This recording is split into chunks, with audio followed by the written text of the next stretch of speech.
En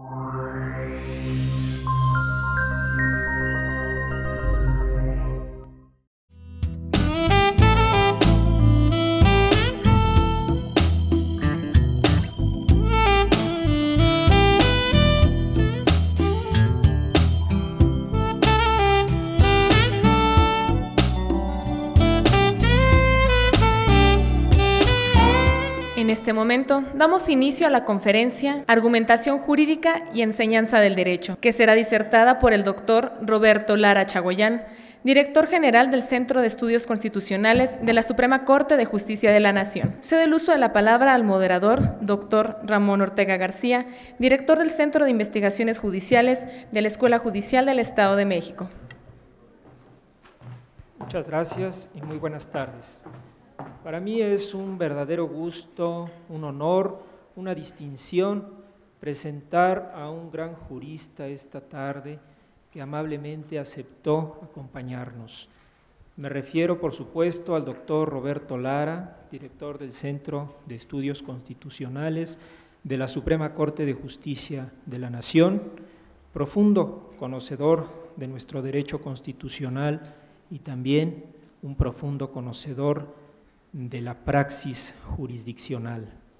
Roberto, bienvenido a tu casa, la Escuela Judicial del Estado de México. Sabemos que nos vas a hablar sobre un tema fundamental y estamos ansiosos por escucharte. Roberto Lara es doctor en Derecho por la Universidad de Alicante, España. Estudió la licenciatura en Leyes en la Universidad de Guanajuato. Autor de los libros El concepto de sanción en la teoría contemporánea del derecho y Argumentación jurídica, estudios prácticos. Ha sido profesor en varias universidades, entre las que destacan la Universidad Iberoamericana y el ITAM. De 2004 a 2015 fue secretario de Estudio y Cuenta en la ponencia del ministro José Ramón Cosío Díaz, en la Suprema Corte de Justicia. Actualmente se desempeña como director del Centro de Estudios Constitucionales y también es profesor de posgrado en la Universidad de Guanajuato y de la licenciatura en Ciencia Forense en la Universidad Nacional Autónoma de México. Además es presidente de la Asociación Mexicana de Justicia Constitucional. Roberto, realmente es un placer, un privilegio que nos acompañes, que tú inaugures este primer congreso sobre educación judicial. Y sin más preámbulo, yo te invito a que nos compartas, por favor, tu ponencia. He preparado un trabajo para compartirlo con ustedes esta tarde, en el que no solamente trataré de conectar las áreas de argumentación jurídica y la enseñanza del derecho, sino que destacaré una herramienta poco utilizada en nuestro país, poco explorada, poco conocida por las escuelas judiciales, y sin embargo que desde mi punto de vista tiene un atractivo fundamental: el cine. Entonces mi intervención puede titularse Cine, enseñanza del derecho y argumentación jurídica. La relación entre el cine y el derecho ha sido muy explotada. Sin embargo, el tema sigue dando para mucho. Lo que pretendo en este trabajo es simple: buscar una conexión entre cine, derecho y argumentación, porque considero que el cine, como herramienta pedagógica, no debiera limitarse a servir como un simple conjunto de ejemplos para enseñar derecho. A mi juicio, el cine es también una herramienta argumentativa que, en más de un sentido, puede ayudar al estudiante de Derecho del siglo XXI, desde luego, en particular al estudiante de la escuela judicial, a cambiar su visión a propósito del fenómeno jurídico. Puede combatir o incluso abortar el formalismo. Puede emocionar y por ende interesar al alumno sobre algún tema en específico. Puede contribuir en la formación del carácter del alumno. Puede ayudar a la detección de falacias y en general puede contribuir a un mejor uso de las técnicas de razonamiento tan necesarias para el jurista. En ese sentido, una primera pregunta que podemos hacernos es la siguiente: ¿el cine puede contribuir significativa y positivamente en la enseñanza del derecho? La respuesta que intuitivamente viene a la mente es un contundente sí, pero no vendría mal anteponer un depende. Este depende lo aplicaré yo a 3 aspectos. Primero, ¿qué se entiende por derecho? Segundo, ¿qué se entiende por cine? Y desde luego, ¿qué se entiende por enseñanza del derecho? Otra pregunta sería, ¿en qué sentido puede servir el cine como herramienta argumentativa para un estudiante de derecho? A mi juicio, en 2 aspectos. Primero, como herramienta retórica al servicio del profesor para hacer crecer de manera exponencial sus habilidades pedagógicas. Y segundo, como herramienta de aprendizaje al servicio del alumno para aprender a colocarse en infinitas situaciones, papeles, roles, etcétera, y ser consciente del contexto a partir del cual se argumenta a favor o en contra de alguna tesis. En lo que sigue, intentaré despejar sin pretensiones de exhaustividad las cuestiones relativas a esos dependes. ¿Qué concepción del derecho se presta más para los propósitos de este texto? ¿Qué entiendo por cine y qué modelo de enseñanza del derecho puede resultar más útil para nuestros propósitos? Posteriormente, intentaré hacer una conexión entre cine y argumentación jurídica mediante las potencialidades contextual y emocional de ese arte. Finalmente, plantearé unas conclusiones. El antes y el después en las concepciones del derecho. No es mi intención dar cuenta de todas las concepciones del derecho conocidas, sino dibujar de manera muy general 2 de las más significativas del siglo XX, con el propósito de determinar cuál de ellas resulta más compatible con el cine visto como herramienta pedagógica. Me refiero al positivismo normativista y a lo que se conoce como paradigma constitucionalista. Empecemos con el positivismo normativista. Como es de todo sabido, los defensores de esta corriente conciben al derecho como un conjunto de normas creadas o modificadas mediante procedimientos preestablecidos y a su vez regulados por otras normas pertenecientes al sistema. Esas normas, por otro lado, son identificables mediante criterios ajenos a la moral. Autores como Kelsen, Hart, Genaro Carrió, Alchurrón, Bulligin defendieron cada uno con matices distintos esencialmente la misma concepción.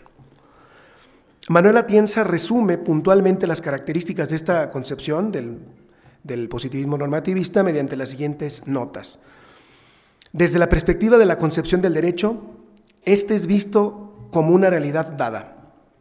Desde la perspectiva de cuáles son los elementos integrantes del derecho, los normativistas consideran que se trata de normas y tipos de normas.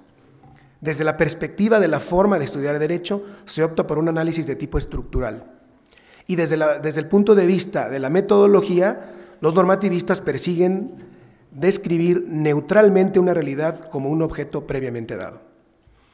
Esta forma positivista normativista de concebir al derecho no parece requerir otros recursos pedagógicos distintos a la mnemotecnia, ya que lo que se busca, y la experiencia lo ha demostrado, especialmente en países como el nuestro, en el que se ha abrazado fuertemente la visión kelseniana del derecho, es que los alumnos aprendan de memoria una serie de conceptos abstractos, desconectados de toda realidad social, política y económica, privilegiando una pureza metodológica, en la que el alumno aprenda a aislar lo jurídico de cualquier elemento contaminante que provenga del exterior, especialmente de la moral. Esta concepción desvirtúa todavía más la realidad del fenómeno jurídico cuando se desvía hacia el formalismo. Esto es, cuando el positivista normativista pone el acento ya sea en los conceptos, lo que se conoce como formalismo conceptual, en la ley, como formalismo legal, o en la jurisprudencia, formalismo jurisprudencial.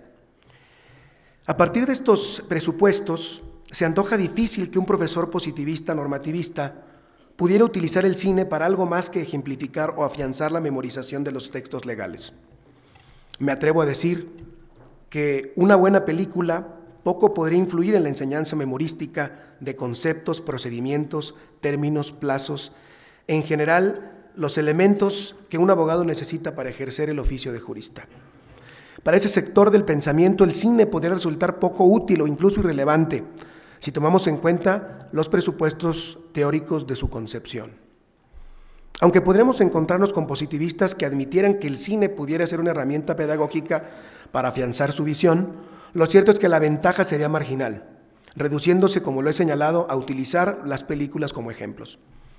Otros positivistas podrían llegar a sostener que el cine desvirtuaría la enseñanza del derecho por impregnar de emociones al alumno. Más adelante retomaré esta idea. Por otra parte, tenemos una serie de concepciones que en general coinciden en lo siguiente. El derecho es una realidad dinámica que consiste no tanto o no solo en una serie de normas o enunciados de diverso tipo, sino en una práctica social compleja que incluye, además de normas, procedimientos, valores, acciones, agentes, etc. Autores de la talla de Ronald Dworkin, Neil McCormick, Robert Alexi, Joseph Raz, Carlos Santiago Nino, Luigi Ferraioli o Manuel Atienza, cada uno con sus propios matices, podrían identificarse con este grupo de concepciones. ¿Qué es lo que identifica a estas corrientes del pensamiento que son alternativas al normativismo? Se trata de una serie de concepciones del derecho identificadas por la centralidad que tiene el concepto de constitución y que pueden ser vistas como la estela que va dejando el avance del Estado constitucional de finales de los años 70 del siglo XX. En lo esencial coinciden con lo que Manuel Atienza denomina derecho como argumentación, que viene a integrar las tres visiones clásicas del fenómeno jurídico, como norma, como hecho social y como valor. Esta nueva forma de entender el derecho tiene la virtud de superar la parcialidad de cada uno de los enfoques tradicionales, pero sin perder, por un lado, la nitidez que suministraban esas visiones parciales, y sin limitarse, por otro lado, a una mera yuxtaposición de los elementos que las mismas ofrecían. En suma, el enfoque argumentativo del derecho consiste en considerar al derecho como una técnica para la resolución de determinados problemas prácticos, lo cual se lleva a cabo mediante decisiones que necesitan ser justificadas argumentando a su favor. Se trata, pues, de una visión eminentemente instrumental, pragmática y dinámica del derecho que presupone, utiliza y hasta cierto punto da sentido a las contribuciones teóricas aportadas desde las otras tres perspectivas. Pues bien, en este segundo modelo, la nota esencial consiste en reconocer que el derecho está orientado a la resolución de problemas reales en la sociedad, en un contexto en que es todo ese contexto menos simple. Los problemas reales no pueden reputarse como puramente jurídicos, puesto que tienen componentes sociales, políticos, educativos, culturales, económicos, morales, etc. El conflicto real entonces necesita una respuesta ciertamente jurídica, pero no centrada en lo que se conoce como justificación interna. El jurídico, la concepción del derecho como argumentación, admite la posibilidad de que en ciertos casos sea posible una justificación externa, es decir, proveniente de otros ámbitos como la moral, la política, la economía, la sociología o la ciencia.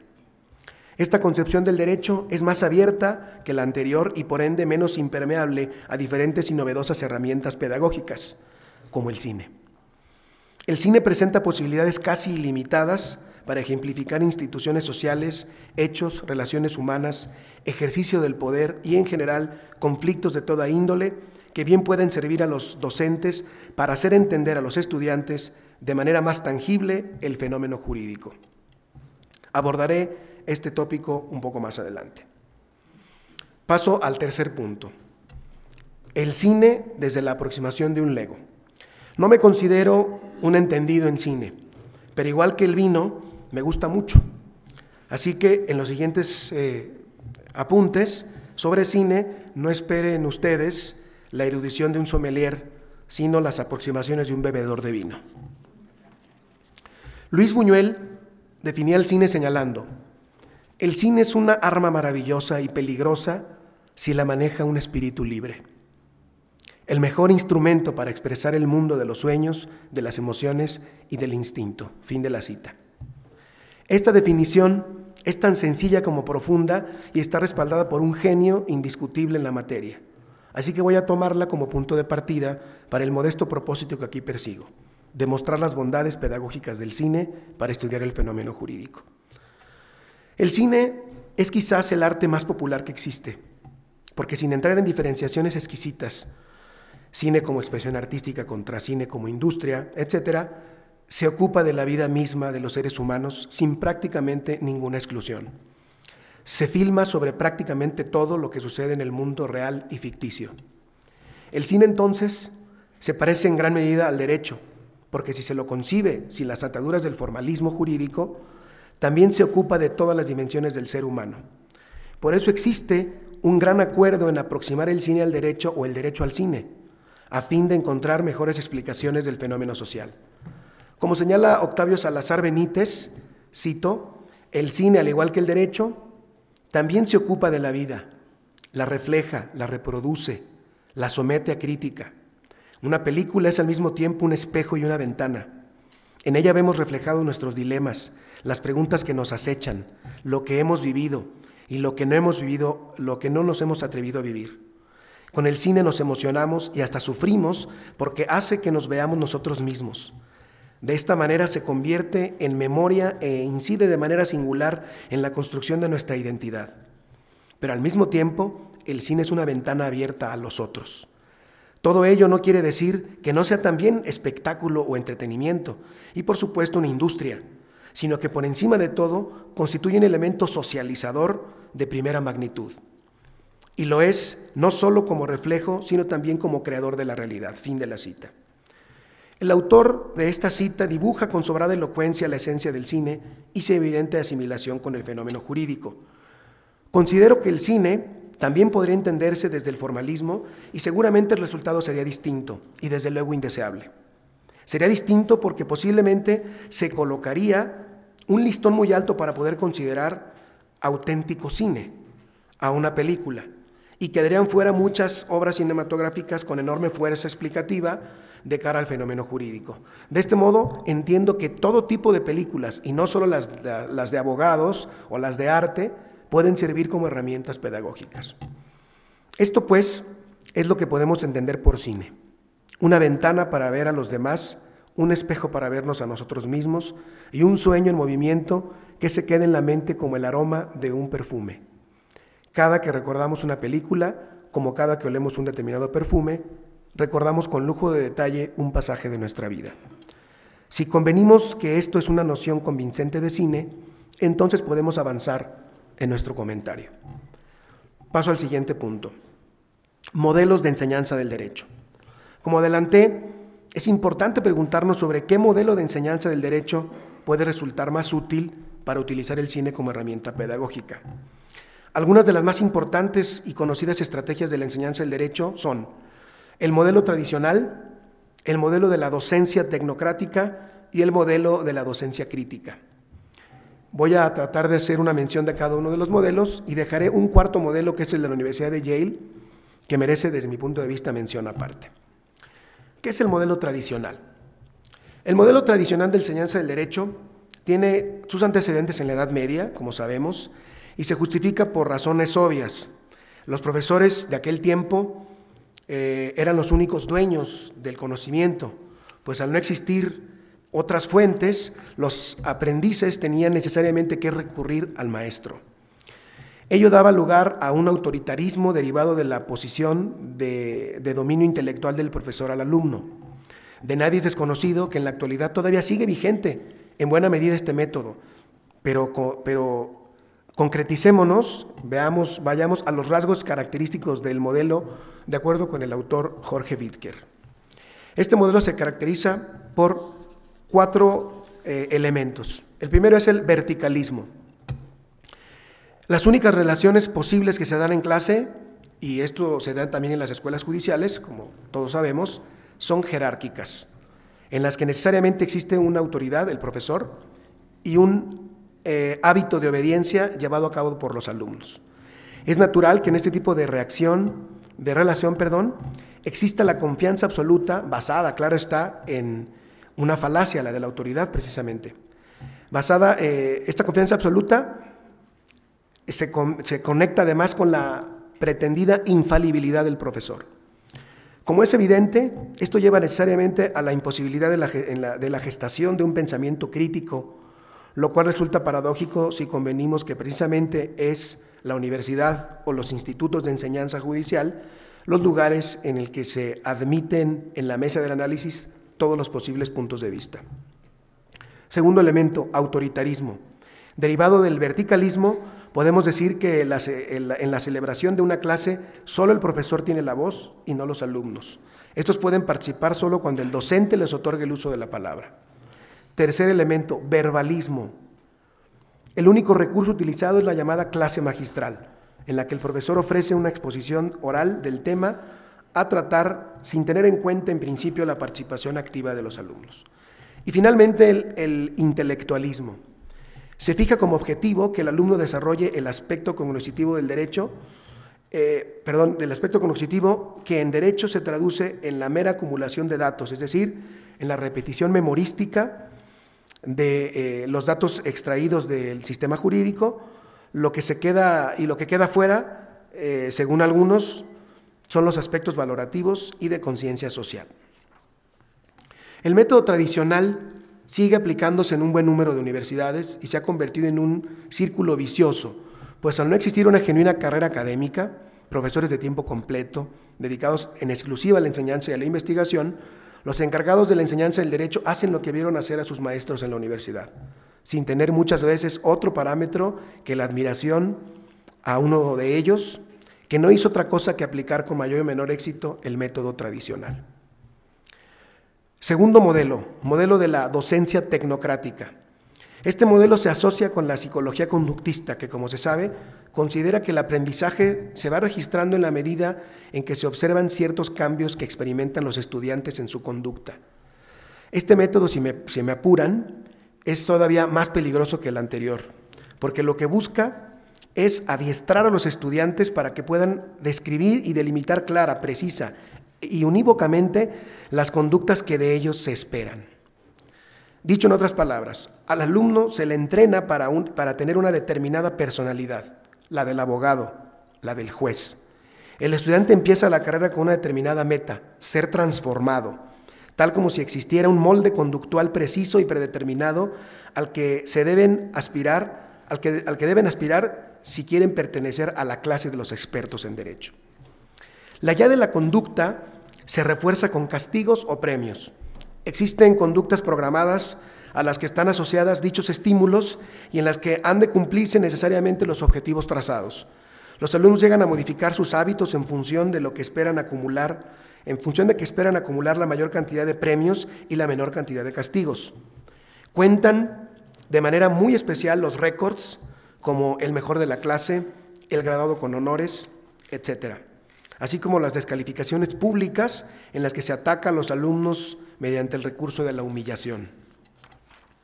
Otra característica del método tecnocrático es la neutralidad respecto a los contenidos históricos sociales, valorativos y políticos. Se busca un adiestramiento y el dominio de la técnica sin dejar lugar a las observaciones o reflexiones ajenas a los objetivos planteados. Se considera que la misión de la universidad es lograr exclusivamente que los alumnos terminen siendo expertos en su profesión. Lo demás queda fuera del alcance del proceso de enseñanza. Conviene mencionar que el modelo de las competencias, tan en boga en la actualidad, tiene un asombroso parecido con este método de la enseñanza tecnocrática, pues lo que se busca es adiestrar a los alumnos en un saber hacer, sin muchas veces permitirles hacer críticas sobre esas competencias. El juicio de amparo mexicano es un buen ejemplo.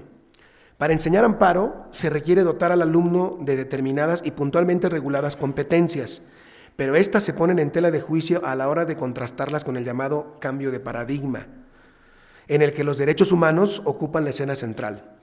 Así, por ejemplo, la jurisprudencia de la Suprema Corte de Justicia de la Nación, que es obligatoria, implicaría enseñar competencias que van encaminadas a garantizar esa obligatoriedad. Sin embargo, al mismo tiempo, la propia Corte ha interpretado la Constitución mexicana a partir de las reformas de junio de 2011, en el sentido de que es posible inaplicar normas violatorias de derechos humanos. Pero, ¿qué pasa cuando la jurisprudencia obligatoria es violatoria de derechos humanos? La Corte ha señalado que aún en este tipo de casos la jurisprudencia debe acatarse. ¿Qué hace un alumno que está aprendiendo por competencias a aplicar la ley de amparo? Este caso muestra, según creo, que enseñar por competencias no siempre redunda en resultados halagüeños. En todo caso, las competencias que convendría afianzar son las relacionadas con el ejercicio del razonamiento, de la argumentación, cuyo rasgo distintivo es precisamente la crítica y la autocrítica. Paso al tercer modelo, modelo de la docencia crítica. Para este modelo, la educación se concibe como el análisis de los aspectos contextuales del proceso de enseñanza-aprendizaje. Aquí no se buscan las normas del deber ser de la enseñanza, ni se trata de alcanzar ideales presupuestos, sino abordar los problemas con la mayor objetividad posible, con la correspondiente eliminación de los tradicionales roles de mando y obediencia. Según este modelo, el proceso de la enseñanza trasciende al ámbito del salón de clase. Se trata de comprender los siguientes tres niveles: el social, analizando las causas políticas, económicas, sociales y culturales relacionadas con el problema; el escolar, haciendo un análisis de las prácticas escolares tradicionales para detectar los posibles errores y proponiendo nuevas ideas; y finalmente el del aula, analizando y tratando de superar los roles tradicionales del profesor y del alumno, enseñando y aprendiendo algo más que mera información, y seleccionando adecuadamente los contenidos que van a manejarse. El último modelo que voy a mencionar es el de la universidad, el de la Facultad de Derecho de Yale. En 1992 salió a la luz pública el primer volumen de la Yale Law Journal, que es la revista que publican los estudiantes de Derecho de dicha universidad. A partir de este primer volumen se inició una singular práctica en los Estados Unidos que tiene que ver con los métodos de enseñanza del derecho. Algunos de los más destacados profesores, no solo de Yale, sino de otras prestigiosas universidades, contestan las inquietudes de los estudiantes a propósito de los métodos de enseñanza. Esta preocupación, como dice Martin Bomer, muestra que los artículos ahí presentados, es decir, en la Yale Law Journal, no son excepcionales ni trabajos aislados, sino que son ejemplos de una práctica permanente y antigua, la práctica de examinar críticamente la concepción general de la enseñanza del derecho que brinda la facultad. Reunir en un pequeño catálogo las estrategias que se han seguido en Yale con su respectiva evolución es una tarea complicada que demanda mucho más espacio y seguramente otra finalidad que la que aquí me ocupa. Por ello, voy a dibujar un panorama general de los métodos de enseñanza que se utilizan en esta universidad. Un primer rasgo es la concepción que se tiene en lo general del derecho. Para ilustrarlo, nadie mejor que Owen Fish. El profesor Fish señala: el derecho es una inusual combinación entre lo académico y lo profesional. La enseñanza del derecho requiere un profundo conocimiento de la sociología, la historia, la filosofía, la economía y otras materias tratadas en las escuelas para graduados y que sea utilizado para indicar de manera disciplinada los problemas concretos que surgen del ejercicio del poder de un grupo profesional. Fin de la cita. El autor se preocupa por enfatizar más el aspecto académico porque lo que más importa es que los estudiantes sean capaces de reflexionar acerca de los fines que el sistema jurídico persigue y de diseñar las estructuras organizacionales para satisfacer esos fines. Esto es mejor que formar técnicos que meramente sepan manipular un conjunto de reglas técnicas y doctrinas para la defensa de ciertos intereses. En ese sentido, el perfil del egresado de la carrera de Derecho de Yale es el de un jurista integral que domine no solo la técnica jurídica, sino que además sepa conjugar adecuadamente los aspectos estructural, funcional y valorativo del fenómeno jurídico. Las formas de enseñar derecho en Yale están estrechamente vinculadas con la estructura de la institución, la cual permite que cada unidad académica decida sus propios métodos de enseñanza. Esta libertad ha sido calificada por el propio Owen Fish como una anarquía organizada, en la que, cito, el elemento anárquico consiste en la libertad de cada miembro del cuerpo docente para decidir qué es lo que se va a enseñar, cómo planificar el curso y cuándo hacerlo. La libertad del cuerpo docente es honrada en la mayoría de las facultades de Derecho en cuestiones de trabajo académico, presumiblemente a partir del reconocimiento de los aspectos individualistas del trabajo creativo, pero en Yale una libertad similar se extiende a las aulas. Fin de la cita. Esta libertad de cátedra, lo que se llama libertad de cátedra en Yale, es algo más que una declaración de buenos propósitos. Se trata de una convicción que existe de que cada profesor asuma realmente un sentido de responsabilidad hacia la educación de los estudiantes. Un importante y destacado recurso es la celebración de un buen número de seminarios en los que los estudiantes han de realizar bastantes y buenos trabajos escritos e investigaciones. cosa que en Yale es posible gracias a la proporción alumno-profesor tan ventajosa que existe en esa universidad. El alumno se va formando más que como un experto en las normas, como un jurista integral que sabe leer, que sabe poner por escrito lo que piensa y que sabe dar razones para justificar lo que piensa. Otra estrategia utilizada es la institucionalización de los talleres jurídicos. Owen Fish admite que en realidad no todo es anarquía en Yale, porque los talleres son precisamente la excepción. La finalidad de los talleres es más que nada fomentar la discusión y estimular los debates entre los profesores. Los talleres son, pues, una forma de educación continua. Uno de los más importantes talleres es el de Teoría del Derecho, que ha sido distinguido a nivel internacional porque de él han surgido importantes e influyentes juristas de talla mundial. En suma, en Yale la enseñanza del derecho es intelectualmente más ambiciosa y más amplia que el mero arte del dominio de las normas. Se trata de que los alumnos aprendan a realizar una reflexión sobre los propósitos del derecho y una síntesis mágica entre lo técnico y lo teórico. Como puede verse, las estrategias de la enseñanza del derecho son diferentes y algunas de ellas pueden compatibilizarse mejor que otras con el cine como herramienta pedagógica. Los modelos tradicional y tecnocrático resultan poco atractivos para este propósito, pero no así los modelos crítico y el de la Universidad de Yale.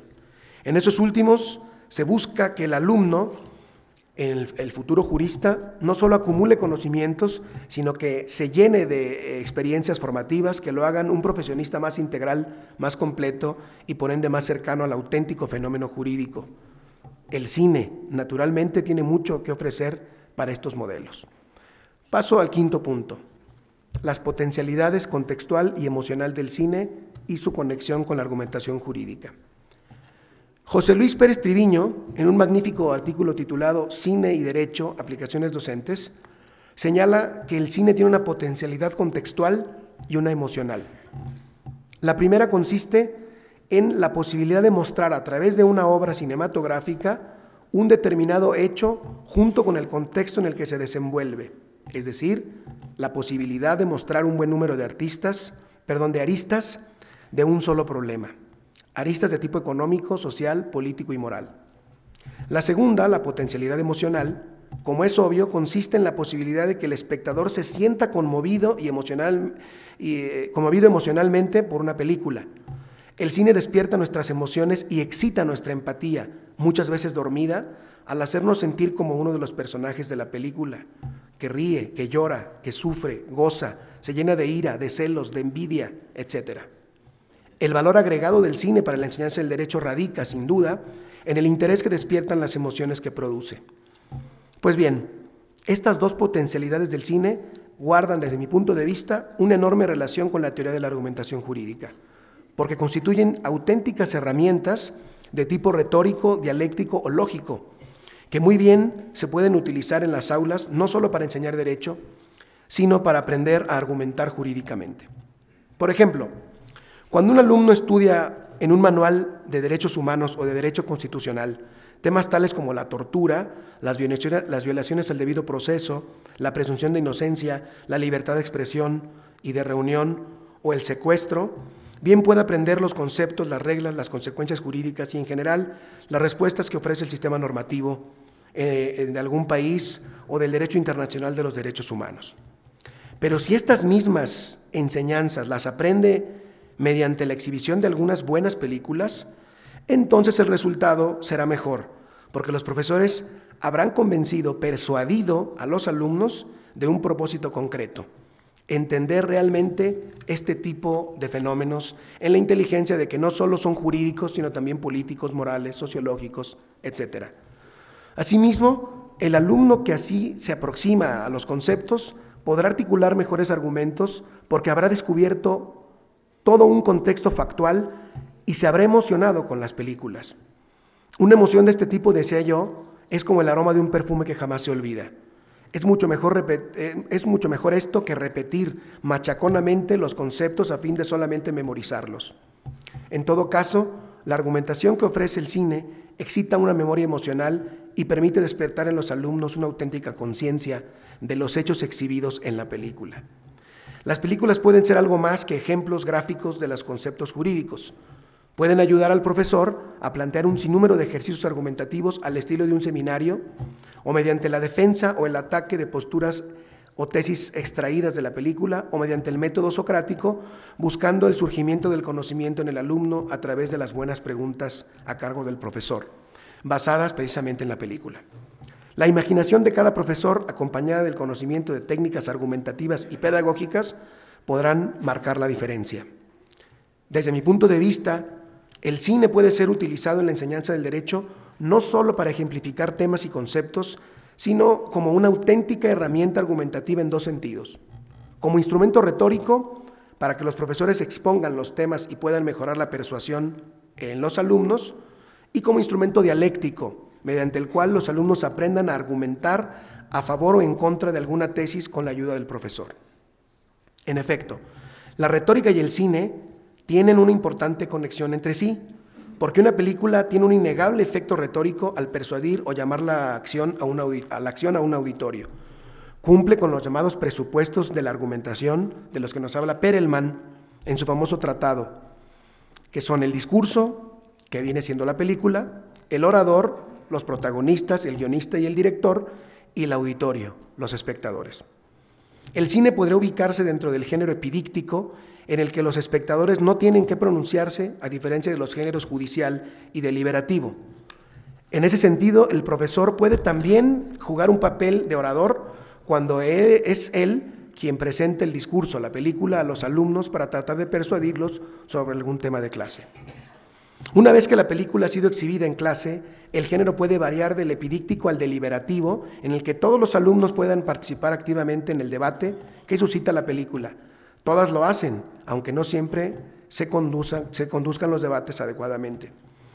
En este momento, la retórica deja su lugar a la dialéctica mediante el intercambio de razones y la búsqueda de los acuerdos. A continuación, y para ir terminando, expondré como ejemplos los casos de 3 películas y los posibles ejercicios argumentativos que se podrían hacer con ellas. Los temas que tratan son la tortura, las violaciones al debido proceso, la presunción de inocencia, la libertad de expresión, de reunión y el secuestro. La primera película es Rojo Amanecer, del director Jorge Fons, de 1989. Esta película, que todo el mundo conoce, narra los sucesos ocurridos el 2 de octubre del 68 en la Plaza de las Tres Culturas en Tlatelolco. Desde la intimidad de un departamento de interés social, el director logra comunicar todo el terror y la desesperación que sufrió toda una generación, protagonizado por el gobierno autoritario de Gustavo Díaz Ordaz, a través del sufrimiento de una familia mexicana de clase media y de un grupo de jóvenes de la misma condición.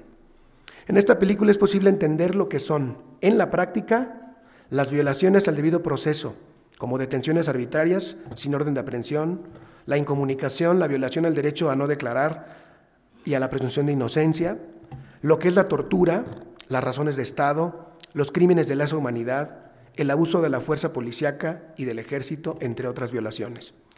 Los conceptos se comunican a través de la riqueza de las imágenes en movimiento, pero con el contexto al que se refiere Pérez Triviño, es posible ver el tipo de vestimenta de los personajes, los anuncios de radio de la época, la música que se escuchaba, los temas de conversación, el ambiente de efervescencia política de los jóvenes, el lenguaje, los edificios, la plaza, las consignas, etc. Asimismo, las emociones en la película se exponen con crudeza y es imposible para el espectador no sentirse dentro del filme. Los ejercicios argumentativos que pueden surgir de esta película son: A. Un seminario sobre los hechos de 1968 en el contexto de los Juegos Olímpicos, la ola de rebeldía juvenil que recorrió el mundo en aquellos años. B.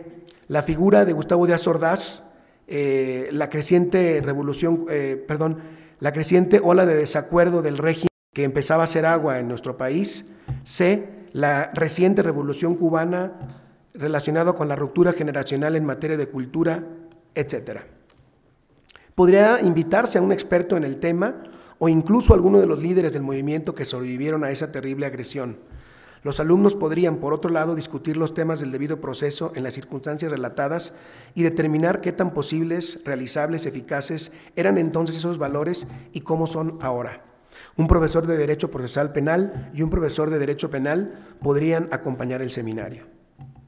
Segundo ejemplo, la película Cordero de Dios de Lucía Cedrón, filmada en Argentina en 2008. Esta película es una obra cinematográfica en la que se conectan el presente y el pasado mediante la terrible experiencia del secuestro.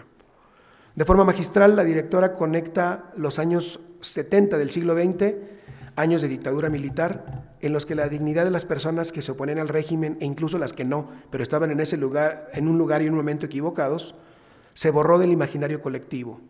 El terrorismo de Estado campó a sus anchas, destruyendo familias, desapareciendo personas, torturando, robando bebés y una larga lista de horrores. La película logra que el espectador entienda no solo los conceptos jurídicos de los hechos referidos, sino también su significado político e histórico y sus repercusiones sociales. La película además plantea un tema filosófico profundo, el sacrificio del yerno a cargo del suegro para salvar a su hija de las garras de la dictadura. Un intercambio de inocentes para el sacrificio a la manera del Agnus Dei. Y como colofón, el rencor acumulado de una hija contra su padre y la desesperación de una nieta que está en medio del drama. El ejercicio argumentativo que sugiero consiste en que los alumnos formen equipos de discusión y nombren a un representante para hacer un debate más global. Los temas aquí no serían tanto los del debido proceso, sino los relacionados con la moral. ¿Es posible justificar moralmente, por ejemplo, desde el utilitarismo, la conducta del padre? ¿Qué relación guarda esta acción con el llamado estado de necesidad? Si el padre hubiera actuado conforme al imperativo categórico kantiano, la hija habría muerto con toda seguridad. En ese sentido, ¿cabría un argumento a favor de esa vida? Ante la muerte segura de cualquiera de los padres de la niña menor de edad, ¿cabe la posibilidad de hacer alguna elección razonable? Tercer ejemplo, la película Los Albañiles, de Jorge Fons, México, 1976.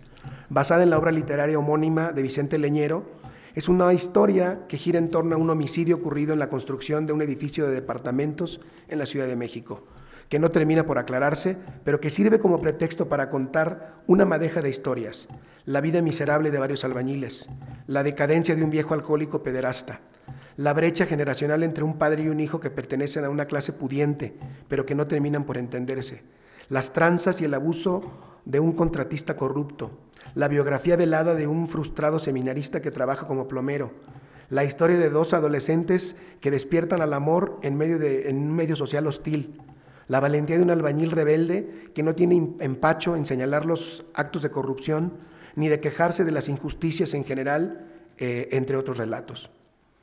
La película muestra la cotidianeidad de la integración de las averiguaciones previas, la construcción o invención de culpables, la impunidad, el influyentismo, en una palabra, la corrupción enquistada en la procuración de justicia, que lamentablemente sigue siendo una realidad de nuestros días.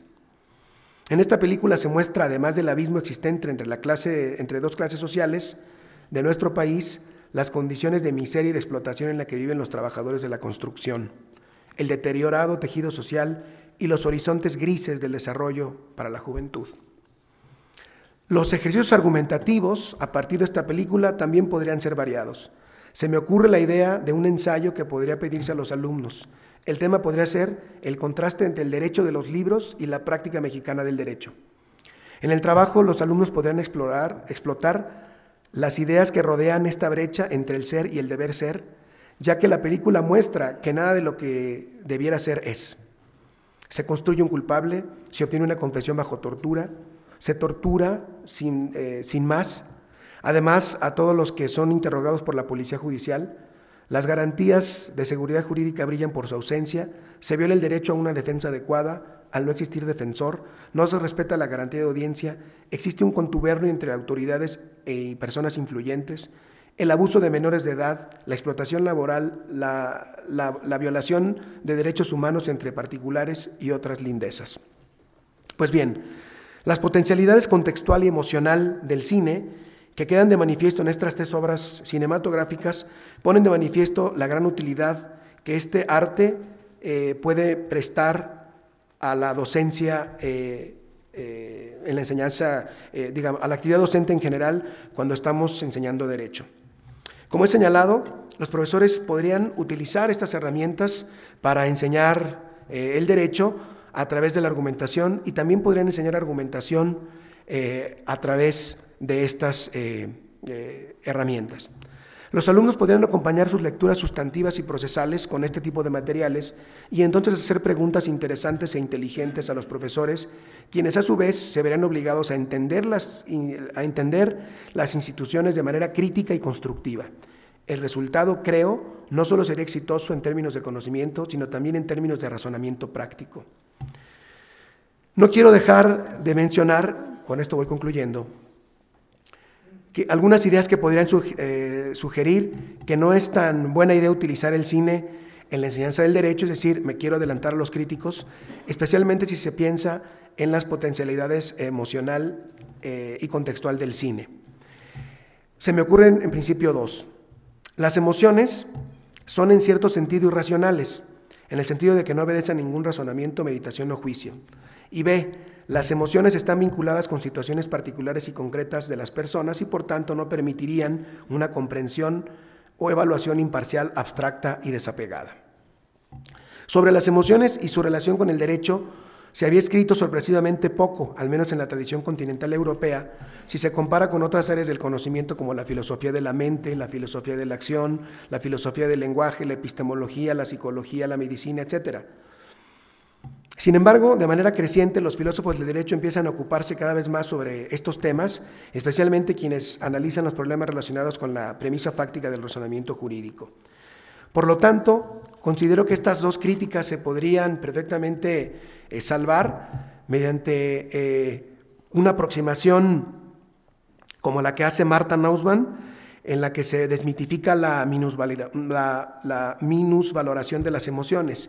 Para Martha Nussbaum, las emociones son la visión abstracta del intelecto calculador, la visión abstracta del intelecto calculador resulta ser miope e incapaz de discriminar a menos que le asista la capacidad de imaginar vívida y empáticamente la sensación de vivir cierto tipo de vida. Las emociones forman parte integral de esa visión abarcadora. Por lo tanto, se puede superar estas críticas tomando en cuenta que las emociones no son irracionales como se había pensado, sino que pueden contribuir de manera activa a la captación del significado del ejemplo o del argumento o la tesis que se quiera defender. La autora no puede ser más elocuente con su cita, pues el razonamiento no puede considerarse completo si no se toman en cuenta de manera sensata las propias emociones, como ha escrito el autor Daniel González Lagier. A mi juicio, el cine tiene una utilidad indiscutible como herramienta pedagógica en el derecho. Sin embargo, es importante no olvidar la necesaria guía de un profesor que ayude a encauzar adecuadamente esas potencialidades del cine, la contextual y la emocional. Algunas emociones pueden no ser buenas guías y podrían confundir a los alumnos o infundirles algunas actitudes o valores indeseables. Estoy pensando en esas películas que hacen apología del autoritarismo o del terrorismo o de la discriminación o de otros disvalores. Pero esta precaución no es privativa del cine. Prácticamente todas las herramientas pueden tener un buen o un mal uso. Por lo tanto, del hecho de que se pueda utilizar mal la herramienta, no se sigue que la herramienta no sirva o sea mala. La enseñanza del derecho es una de las empresas más serias que en un Estado constitucional se deben emprender. No podemos aspirar a un auténtico cambio de paradigma en el pensamiento jurídico si no tenemos en cuenta dos sencillas cuestiones. Uno, tomar conciencia de que tenemos un problema real de estancamiento en cuanto a los métodos de enseñanza, es decir, debemos ser conscientes de no negar el problema. Y dos, actuar en consecuencia mediante una buena elección de estrategias. El cine puede ser una de esas estrategias si se utiliza en la enseñanza no solo para ejemplificar temas y conceptos, sino como una herramienta auténtica de argumentación jurídica, en dos sentidos, como ya lo mencioné, como un instrumento retórico y como un instrumento dialéctico. El cine, naturalmente, constituye solo una de entre otras herramientas que sirven para el mismo propósito. Sin embargo, el cine se distingue por ofrecer de una forma notable dos importantes ventajas: poner los argumentos y los conceptos jurídicos al alcance del alumno en un contexto muy cercano a la realidad, y dos, provocar emociones a fin de que el estudiante se apropie verdaderamente del conocimiento. pues estas son un componente necesario de la razón. En suma, estas tres áreas que he estado comentando con ustedes, la enseñanza a través de un método adecuado, una concepción del derecho que sea acorde con los nuevos horizontes del constitucionalismo y que no se quede en el mero formalismo jurídico, y un buen empleo pedagógico del cine como herramienta argumentativa, pueden contribuir a la formación de los estudiantes de Derecho y desde luego a los que se forman en las escuelas judiciales. Con todo, considero que las limitaciones que puedan tener estas herramientas no son más o no son mayores que las que tienen cualquier otra herramienta de enseñanza en el derecho. Lo que entonces se busca con esta propuesta es simplemente excitar la imaginación de los docentes para que puedan ampliar sus horizontes de enseñanza y puedan acudir a estas herramientas en la búsqueda de una mejora en la enseñanza del derecho. Muchas gracias.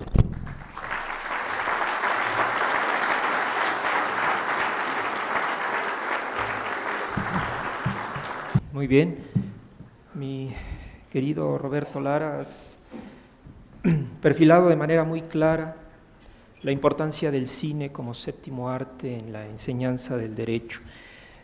Yo voy a tratar de resumir algunas ideas que tú has compartido con nosotros esta tarde.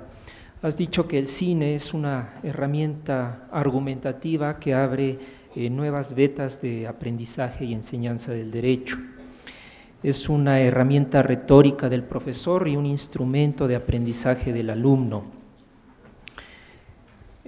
Has mencionado que el cine tiene la capacidad virtual de ser este instrumento pedagógico, sobre todo si se inserta dentro de una concepción del derecho que lo ve no exclusivamente como un complejo normativo, es decir, alejado de las concepciones formalistas y positivistas, normativistas.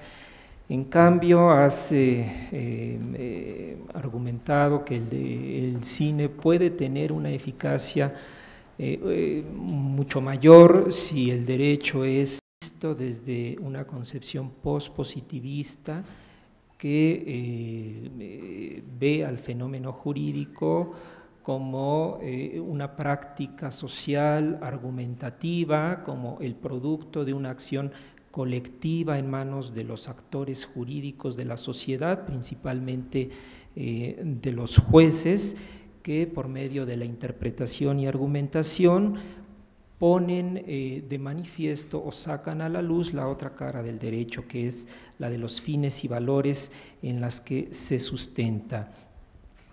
Bueno, pero esto va de la mano de la bondad del cine como instrumento pedagógico en el marco de los modelos de enseñanza del derecho que tú has resumido en 4: el modelo tradicional, el modelo tecnocrático, el crítico y el modelo de Yale.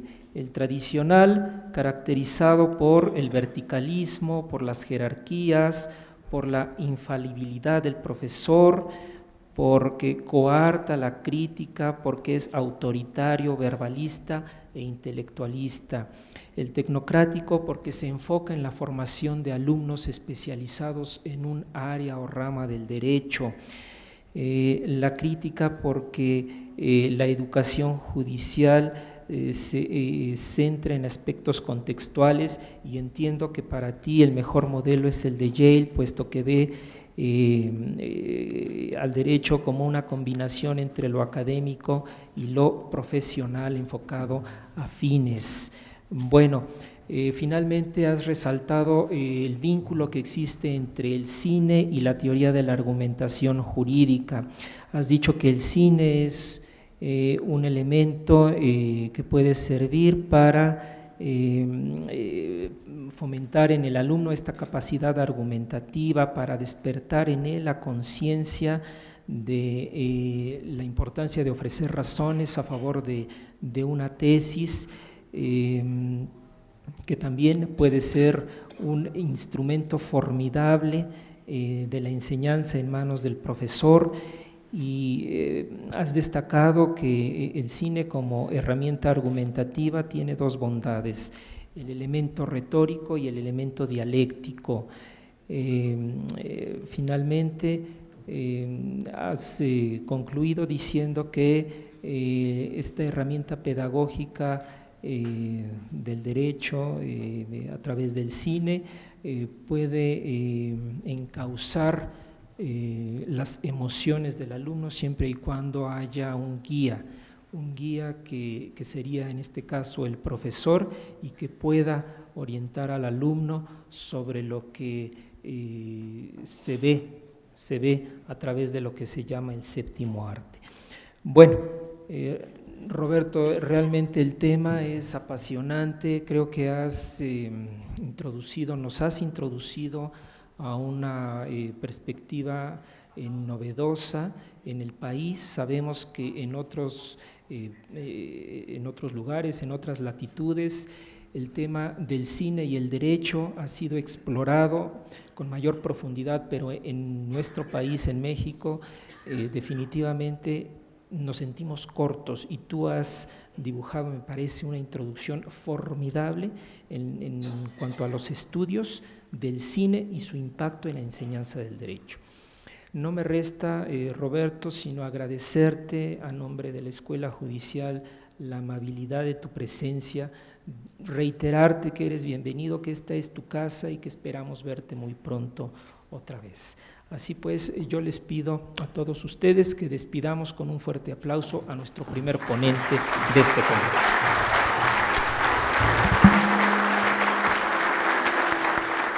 En este momento se hace entrega de los siguientes reconocimientos: al doctor Roberto Lara Chagoyán por la brillante disertación de la conferencia Argumentación Jurídica y Enseñanza del Derecho.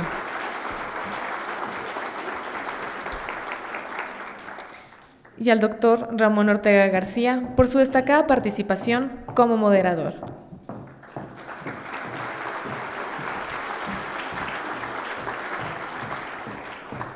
De esta manera damos por terminada la primera conferencia. En unos minutos daremos paso a la siguiente conferencia titulada La ética en la formación del abogado. Muchas gracias.